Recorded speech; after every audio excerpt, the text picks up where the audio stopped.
Good afternoon, everyone. I'm sorry, good morning, everyone. My name is Omar Samko. I'm an instructional technologist at University Online Education Services at Rutgers University. On behalf of the 2025 Rutgers University Online Learning Conference, I welcome Carla Caponegro, Assistant Teaching Professor in the Rutgers Writing Program and Director of the Pangea Writing Center. We're pleased to have her share their thoughts on generative AI in writing education, opportunities, challenges, and strategies for ethical integration. During the presentation, please be sure to engage using the live chat session. If you have any questions or anything, please ask them in the live chat. I just want to make sure folks are in the session chat. So if you look up in the top right of your chat, you'll see there's event, by agenda, and session.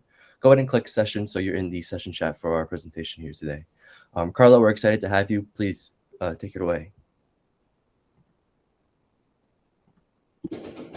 Hi, everyone. Thank you for coming. I appreciate it. Omar is going to share our slides here. This was intended to be a co-presentation. Oh, that is a very Oops, sorry. Omar. That is a very interesting view. This was intended to be a co-presentation with my dear friend Sara Perryman, who is my colleague in the writing program and also the director of the Livingston Writing Center. But she did have she had an emergency, a medical emergency this weekend with her mother. So unfortunately, she won't be joining us. So I am picking up the presentation, and I'm going to, towards the end, invite you to really have a conversation about it and ask questions, and we can all talk about it because, as you may know, this is not a done deal by any means. We're still in the process of figuring out how to best use GenAI in education, and if so, even if we can use it, how you can use it, and to what extent our students are going to benefit from it. Okay, so welcome everyone. Thank you for being here, and let's start. Omar? So the first part of the presentation is going to take you through a little bit of kind of what we are, what is the climate in the field. And we're going to talk a little bit about what experts and professors, teachers of writing have to say about it. Next slide. So the rise of artificial intelligence in writing has sparked intense debate over the implications in education and professional writing. As AI-generated text becomes more sophisticated, the necessity for teaching traditional writing skills has been questioned. And I'm offering here three different quotes that reflect this view. The first one is from Stephen Lane, who wrote an op-ed in Boston Globe in November 2024, and he is a teacher in high school of econ and social studies.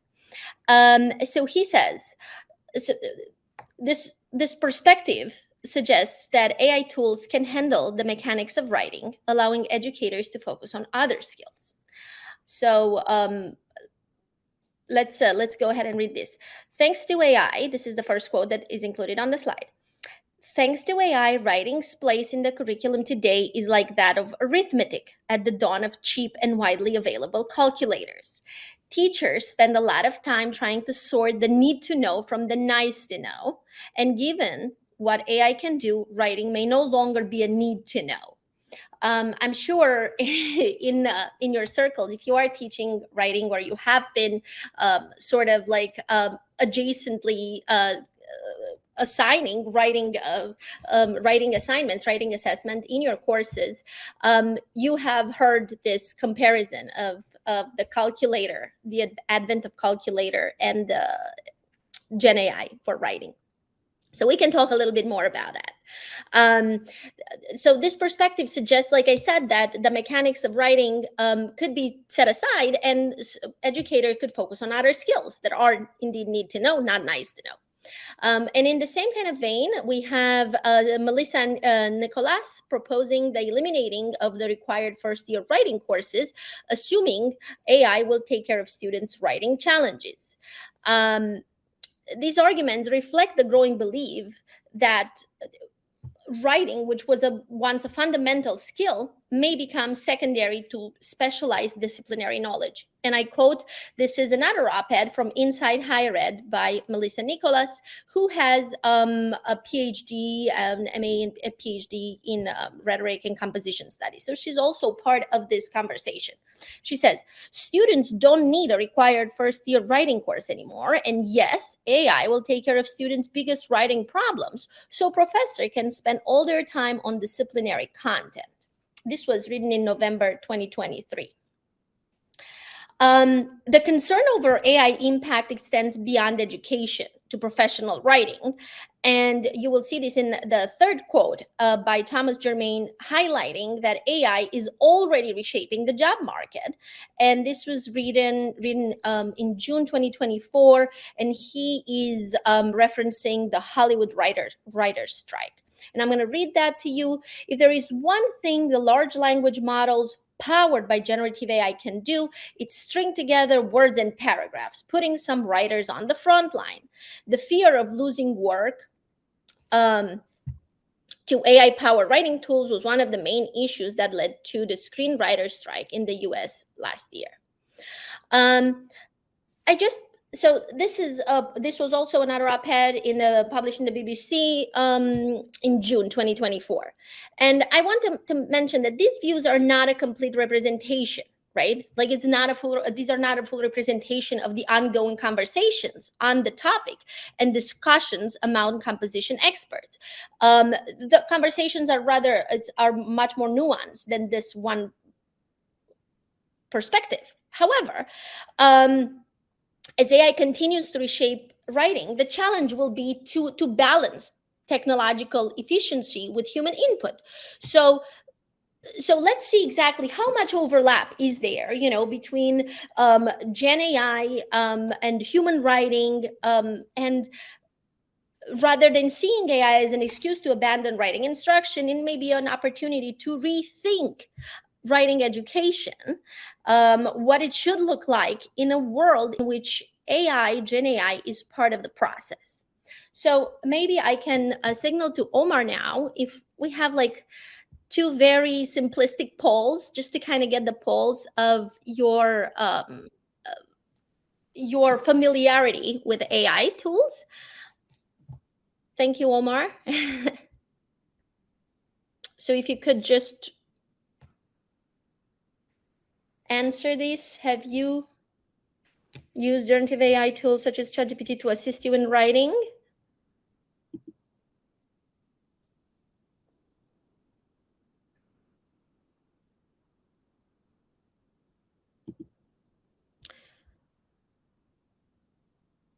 Okay, I don't know. Can anybody, Omar, would you like to help me out here, or somewhat familiar? Yes, so it looks like we're about to have 41 votes for yes, and the overall majority right now, it looks like yes. So about 76% of folks are saying they have used generative AI tools. And maybe we can open up the follow-up with how familiar, yes, even though we use them, are we familiar, somewhat familiar? And these are, again, very non-specific. Familiar is up to what you consider to be familiar, how confident you are in using them, I guess. Familiar, somewhat familiar, and not familiar would be your options. Yep, so there we're about pretty even for familiar and somewhat familiar, and very few not familiar. I'm sure many folks. That's fantastic. Thank you so much. So I think we can move back into the slides, Omar, if that's okay, and move to the next slide, which is a little bit about understanding, or like talking a little bit about AI and how Gen AI functions. So the next slide, yeah. So how it actually works. Very complicated. We are not all here in AI. We don't understand fully the mechanics behind it, but there's been a lot of conversation, and I think a fair amount of it has focused on the concerns. So I think it would be good just to do like a quick recap, right? On how what we're using, what we are getting when we're using Gen AI. So although it has advanced so rapidly, producing human-line text and images that often seemed indistinguishable from human-created content, um, this Gen AI does not work like human intelligence, as our own Lauren Goodlad highlights. Lauren Goodlad, I would like to give her a shout out. She is doing some extraordinary work with critical AI here at Rutgers, and she has published um, a lot of articles with Matthew Stone, alongside Matthew Stone, discussing the implication of AI in writing courses. And I'm quoting her here, as she highlights in her critical AI guide to students. Um, these systems do not truly understand language or images in the way that humans do.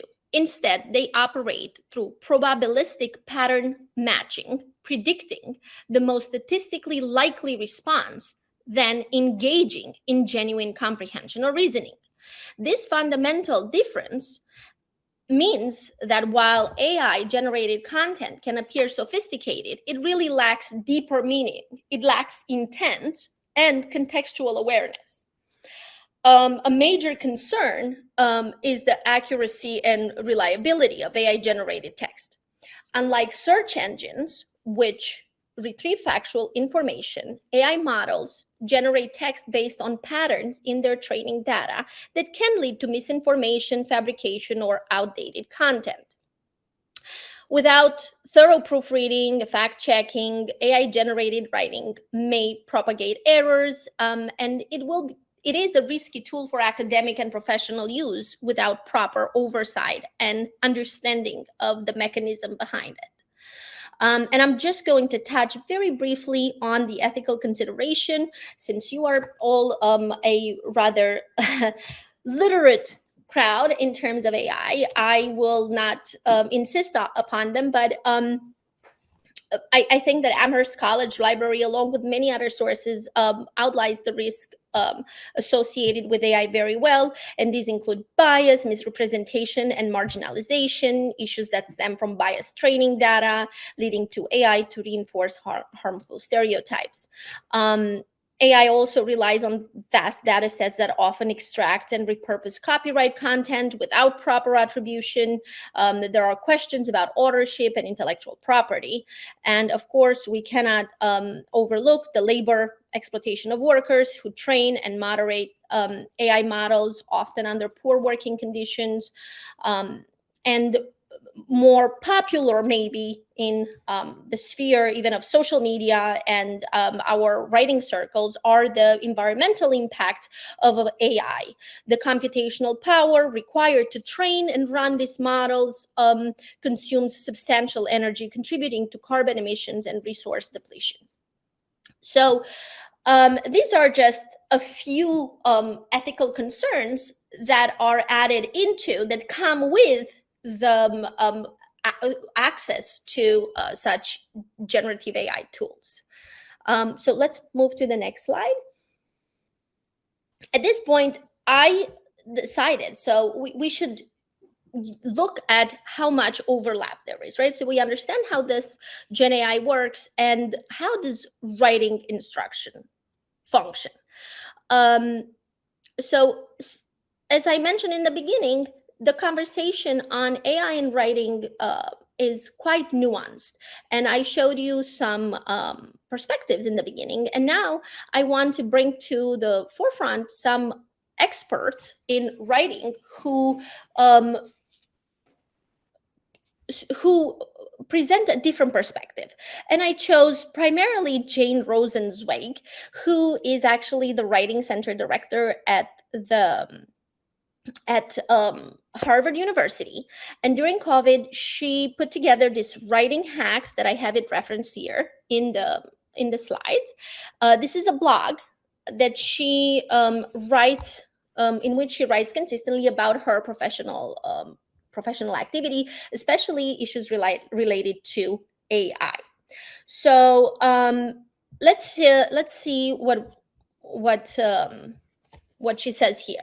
The first quote comes from June 2023. If we treat writing as a product that we can outsource, we miss that is in the process of writing that we figure out what we think. And then in May 2024, she goes on saying, I don't assign summaries and analysis because I need more summary and analysis. So, what we're trying to say here is that the writing in itself cannot be separated from the process of thinking. So, the fundamental value of writing in writing courses is to help students, to support students to find their voice and their critical thinking voice, their approach to how they make sense of the world. And I continue her, I like her. Her approach here. I assign these projects because I want to help my students think through complex ideas and grapple with them. I don't ask my students to write papers because the world needs more student papers. It's not about the product. I assign papers because I want my students to go through the process of figuring out what they think. The friction is the point.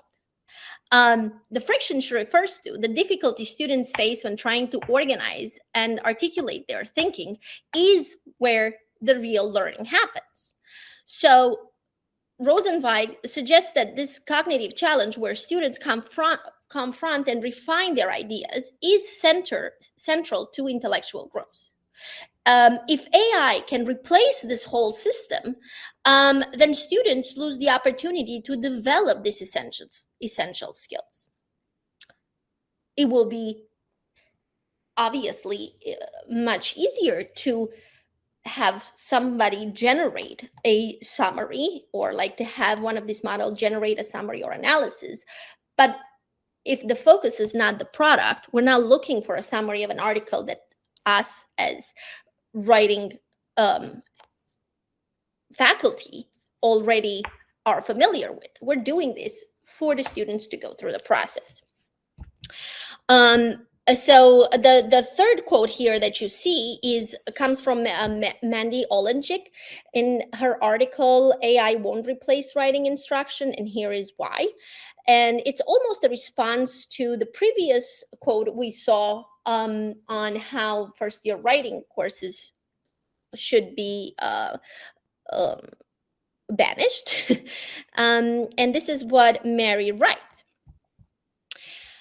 Writing is thinking and learning, including in disciplinary courses. Learning how to write is disciplinary content. She emphasizes that writing is not a one-size-fits-all skill. It must be tailored to each disciplinary context. For example, the way that students in accounting and engineering write are vastly different from the writing conversations in the humanity and social sciences. These differences require disciplinary knowledge to be integrated into instructions. The goal of instructions for Olesnik is not to produce generic writing skills, but to help students understand how to communicate effectively within their chosen fields. So that friction that Rosenzweig brings into conversation, that functions within every discipline. It's about learning how to think, whether it is through a discipline, in navigating the news, or learning how to express proper scientific research that you have engaged in, that students engage in. The friction is absolutely necessary to produce a well thought out product. Okay, so let's move on, Omar. The next portion of this presentation that I have is includes some of the results of a questionnaire that Sara and I put together last semester, and asking students how they engage with AI, with generative AI tools. So we can move on to the next one. Okay, So what do students say? This is, I included some of the questions. This was a self kind of a study for the writing centers. We are trying to figure out how to better prepare our tutors to respond to the growing use of generative AI tools in writing assignments that is being that we see in our writing centers. So these are some of the questions.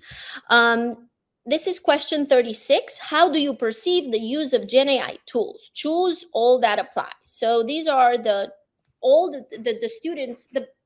The sample was not very big. We worked with students who were engaged with the writing centers and were willing to give us some opinion about their use. So what we have here, the surveys show that the majority of respondents view generative AI tools as a beneficial platform for improving learning.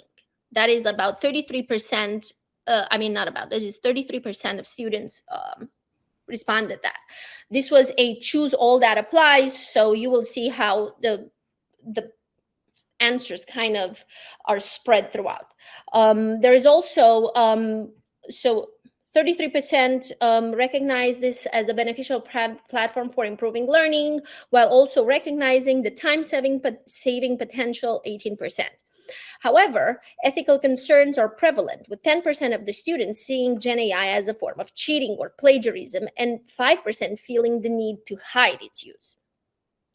Career perceptions here are mixed, with slightly more respondents viewing the GenAI as an asset for future job performance, and that is 10%, and 7% of students noted that it could be a threat to their career goals. A smaller group is concerned about the accuracy and bias of GenAI generated information, which is about 5%, and about 10% of respondents have no opinion on GenAI use, indicating the need for further education or awareness about its implication.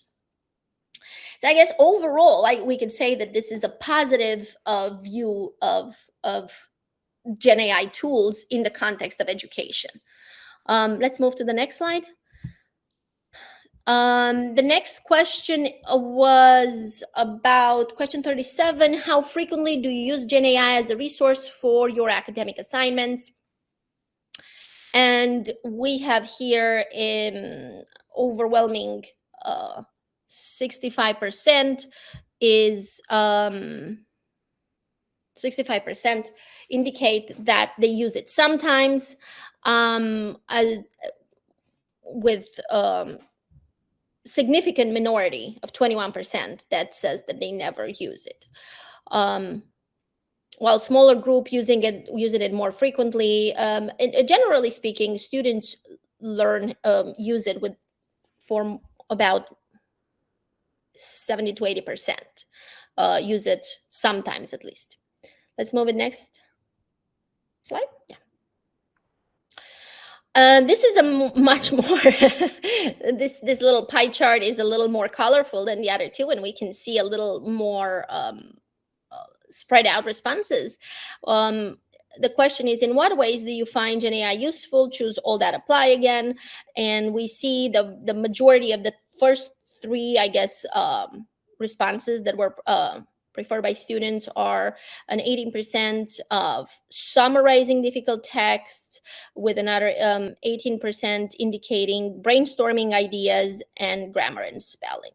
And all the other ones you can take a little look for yourself. So, I mean, students are using it. This is why, as you could see, this is why I chose the quote that I selected before, in understanding the type of comments we have when it comes to major parts of the writing process, right? Like brainstorming, summarizing, and grammar and form, right? Okay, so let's move on to the next slide and see. We are, after looking at the climate and what is in the field, we could say, how do we use GenAI in the classroom? And what are some possibilities? We've heard many experts or students' voices saying that, they use these tools in various ways to improve writing efficiency, for enhanced quality of writing, or better form, for personalized learning, for idea generation and structuring, support for language learning, critical thinking development, accessibility. But the truth is, we're in a phase of still kind of figuring out what are some really good ways to use it at various states of the writing process. So I selected here a quote from, can GenAI lead to positive outcomes in the writing instruction after all? Are there, can anybody come up and say, yes, this is what we found based on the studies? So many studies are still underway as we speak. I selected this one from General AI Impact on Graduate Student Writing Productivity and Quality, that was led by Jordan Hussein, and it was highlighted in the. You can click. Omar, would you mind clicking on the link? So as you could see, the Carnegie Mellon University, this was part of their news. They announced the way that this study is giving positive responsive initial responses.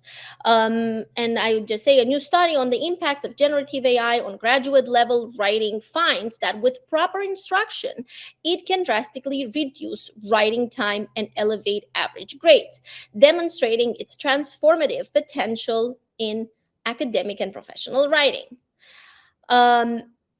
What the article continues to say is that the most important part of the study is that, and you can read about how it was kind of developed.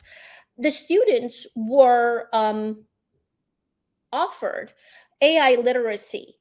That were guided through AI literacy substantially. These are advanced students with advanced academic skills in a field, and they were properly guided through understanding how generative AI tools work. And once they were offered the information of how these tools perform and what type of writing they generate, they were able to use it by using their critical thinking approaches in selecting the tools or the parts of the writing process that they can find support with through using these tools. We can go back to the slide. So I mean, in light of this, or guided by this study presented here, and about discussions that are happening in the field among colleagues and other possible exercises that at this point quite honestly flood the internet, I decided to maybe work with you, and we can figure it out how this works with some application in what people call stasis theory. Okay, so I'm going to read these two two quotes that come from Gwendolyn Inocencio, who is a PhD candidate and teaches English, who teaches composition study at Texas A&M through the Teaching Excellence Center. She says, stasis theory is a rhetorical strategy that provides a framework for dissecting AI-generated content. By asking questions about its factual accuracy, definition, quality, and implication, students engage in a thoughtful analysis, preserving their intellectual integrity. Teaching AI literacy alongside course content is paramount. It equips students with the skills to navigate AI's omnipresence responsibly. By integrating AI into the curriculum and setting clear guidelines for its use, we create an environment where technology serves as a tool, not a crutch. So we note the same kind of approaches that seem to crystallize through this presentation. Yes, okay, Gen AI is a tool. Okay, it could be effective, but how? The common denominator here seems to be there needs to be AI literacy. This is the first step. The students need to understand what these tools can do when what they cannot do, what they provide, what are the pitfalls of the text that it generates or the information it puts before them. What are the skills they need to hone in order to properly utilize the information that they may get through using these tools? So, stasis theory, we can move on to the next slide. The stasis theory, we can click, do you mind, Omar, clicking on the stasis theory, just because it's like somewhat of a term that is not familiar to everybody. So what is that?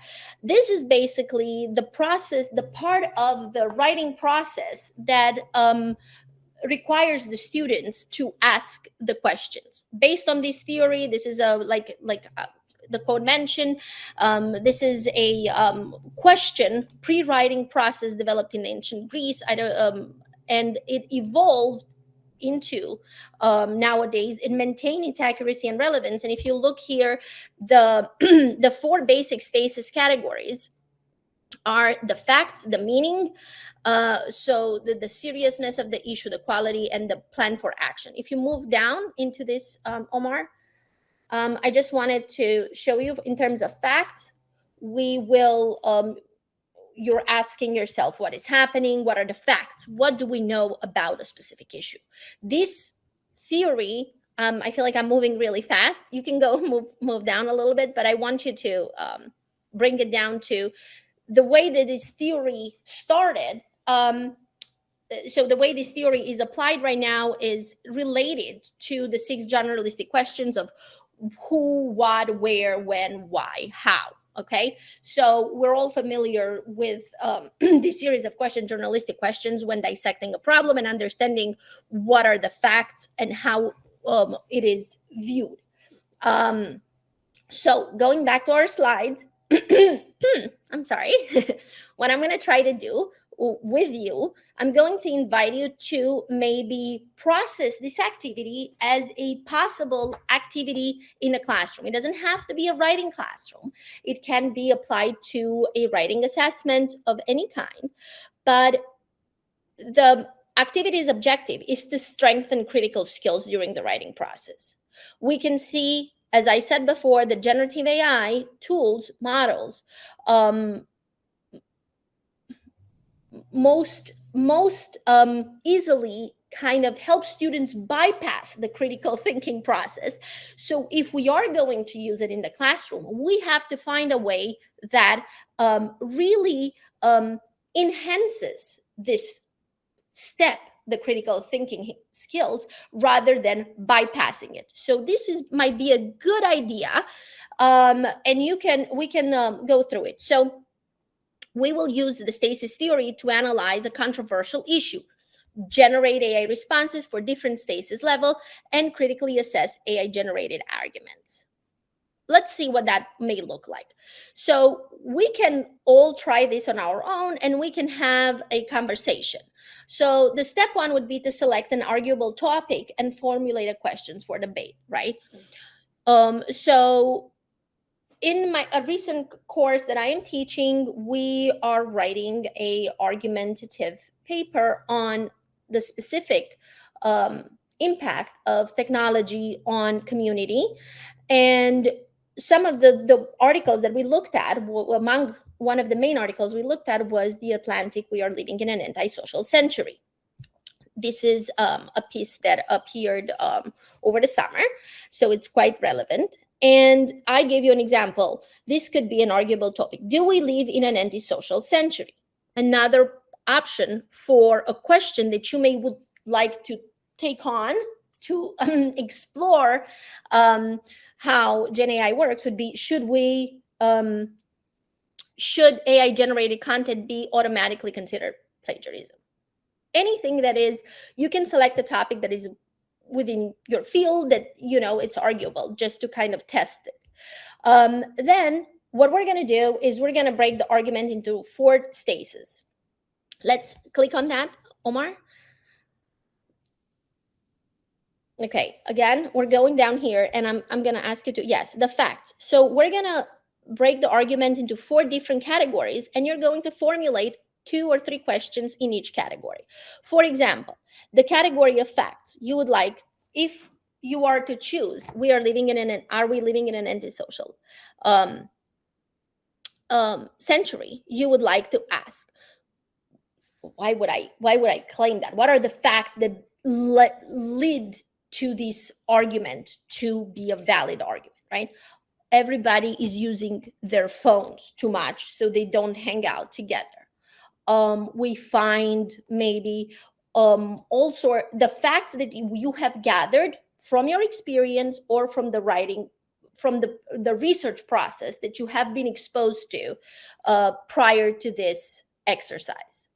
So the definition, how do we define terms that really stabilize the question of the argument? What does it mean, antisocial? What does it mean, antisocial century? What exactly does it start, right? So forth. Let's go back to the slide.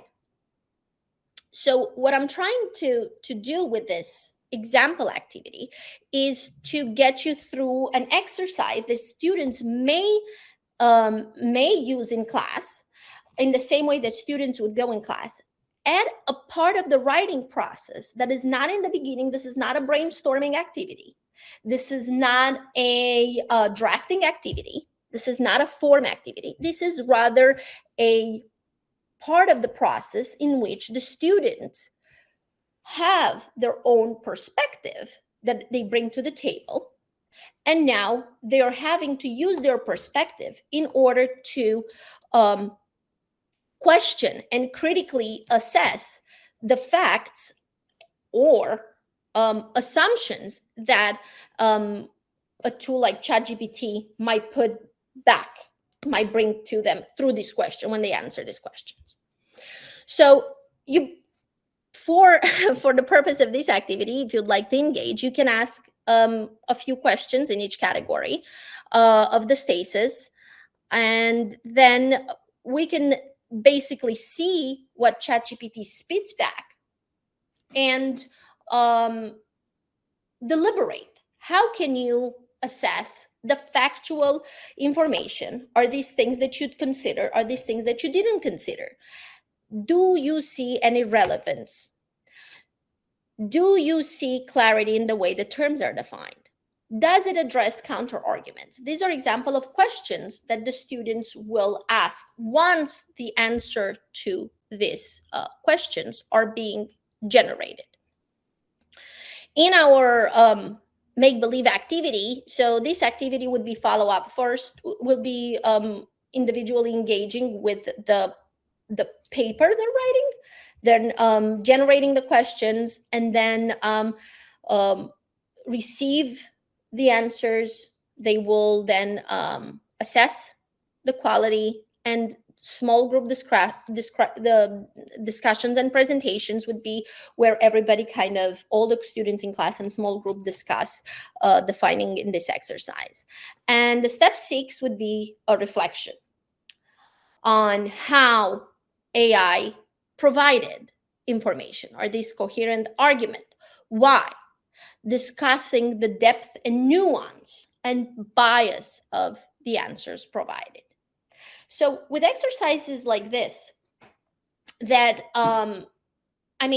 with exercises like this, what we're trying to do is rather than take away the ability for students to engage critically with the material and being provided with a certain direction, the students already come to the table with their own preliminary research and their experience, and they are now faced with the information that is available to them through these tools, and they have to really look at it in a very critical way and see how it adds to their already preliminary constructed argument and evidence. This activity, I know I started it by saying that maybe we can engage in it. I'm not sure how much time we have because I wanted to engage in questions. But this is a sample activity that you can easily do on your own before you provide it to students. And then you could see what kind of answers you're getting. When I worked with my students in class to similar activities, we found a level of general answer and generic kind of statements that students very seldom found useful for their papers. That is not to say that they didn't engage with it. By engaging with this with it this way, it did activate the critical thinking, the natural kind of, oh really, is that a thing, or like it engaged to research, to further research in different areas. But generally there was an atmosphere of the generic kind of information they received through that. Okay, I'm going to stop here. I feel like I talk so much. I want to thank you for listening to me, and I would like to open it up to your questions, to anything that you may have.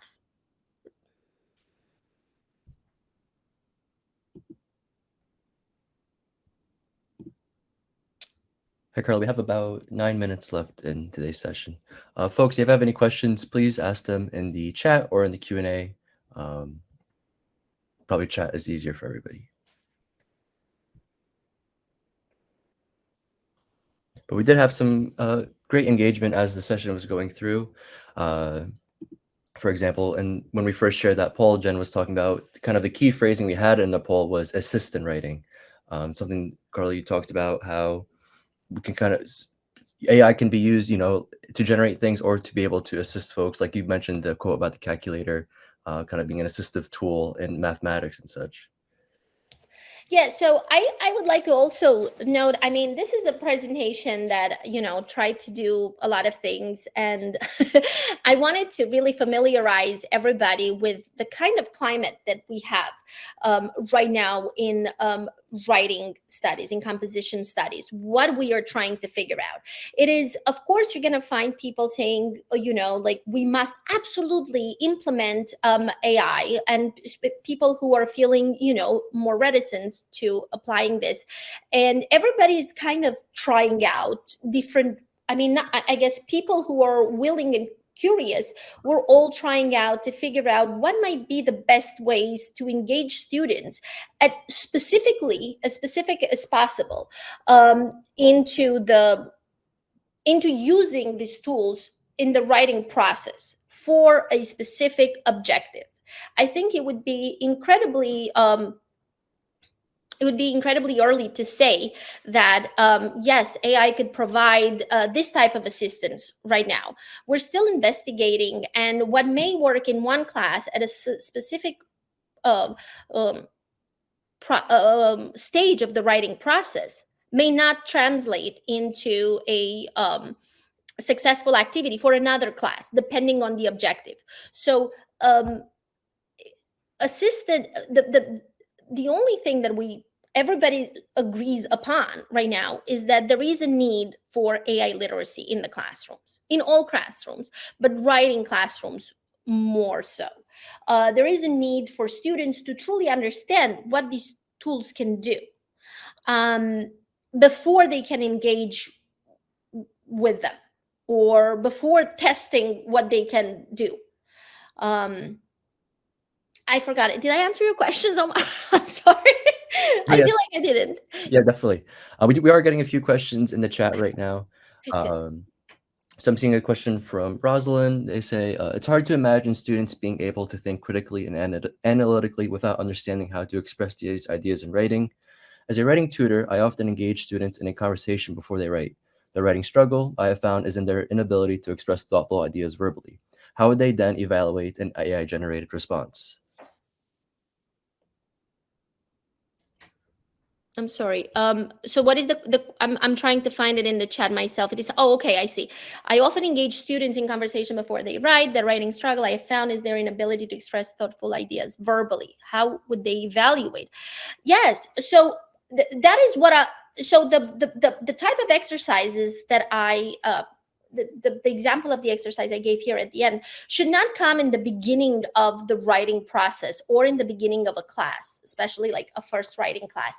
I believe, I mean, students need to first be given all the tools necessary to navigate the answers, right? So how would they be able to evaluate an AI generated response? Is based on specific guidelines that are discussed in class when we are engaging with sources, right? So in the same way that you would evaluate any other sources that we discuss in class. So the fact that you're not engaging with this with the information that GenAI provides, a tool provides in the beginning of the writing process, already gives the student some sort of foundation on which to on which to stand before they can evaluate these responses. So they're not going to take that as their first engagement with either the text or a piece of information or an argument. We have a question from David. David asks, are you noticing an evolution or development in students' attitudes towards the use of AI? Are they becoming more AI literate? And are they becoming more used to using AI in the classroom, or is this something that still feels new to them? Excellent question. Just like the previous one, I will say that the level of engagement with AI tools is very uneven. It's not a consistent. It's not a consistent presence in students' life. We have, I would say, a minority of students that are extremely literate in AI, using Gen AI tools, and they use it for a variety of purposes, including coding. And we have a good portion of students who say they don't ever use this because of the fear of kind of associating it with cheating or an invaluable type of feedback. I mean, I feel that there is not a there isn't yet like any kind of evolution. Rather, you see spikes, if I could like use this metaphor. You see students that use it extremely well and are very versed, and students who are very much not interested.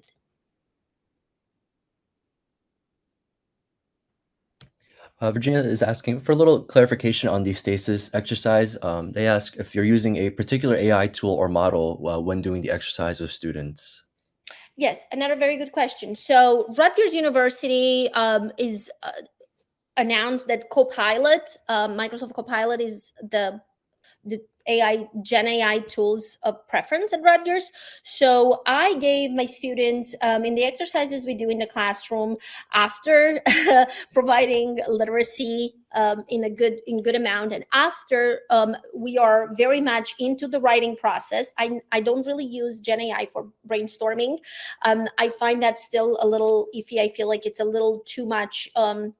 That's not the anyway, that's not a question. The question is, yes, I asked students to use their tool of choice, and I gave preference. I mean, I exemplified with ChatGPT and with Copilot. Interestingly enough, a lot of the students used DeepSeek instead of these tools, just for you. And they use I see here the AI2 model, and which one was used? They use the free version of ChatGPT. Although I do have in class couple of students I had in every time I use this, there are maybe one or two students who have subscriptions to the more advanced tools, and this is again a very uneven kind of playing field in terms of using Gen AI tools. But yes, hopefully I answer your question. I think we have time for about one more question. We have a question from Gloria, who says, faculty want to use AI assignments, faculty want to use AI in assignments meaningfully, not just for the sake of using AI. They're having a difficult time finding ways to do so. This is a meaningful way to integrate AI in writing. Thank you. And they ask, do you know of other ways for faculty to integrate AI into their disciplines? Yes, so I think that anybody who has writing assignments as assessments in their discipline should consider how they are providing guidelines for this writing assignments. I I have used it with this exercise, and I've also used it for the formal part of the writing. So the other exercise I used in the classroom was after the students had a preliminary first draft with about their argumentative essay. I asked them to use a GenAI tool with to generate three different types of outlines for their argument, and without putting in any of the sources and without putting in all the information they have, but just to generate three different types of outline to present an argument for a specific for a general audience. And then I asked them to reflect on each of these three structures for their project, and to discuss their weaknesses and their strengths in terms of the audience they use, in terms of the sources they already had in mind. So I am trying to use GenAI as a source, as an extra source for them to really exercise their discerning and like critical skills. Okay, we can squeeze in one last question, and this one comes from Shaz. They say, thank you for sharing, Carla. They ask, what personal guidelines do you set for AI use in your writing courses, and how do you evaluate that use when grading? How do you respond when that has been violated? Yes, so we have an academic integrity policy that specifies the grading. I do not encourage AI use for activities outside of the classroom. Um, and we, especially because I don't know the level of AI literacy that students have when they join the class. So we go through them as a class.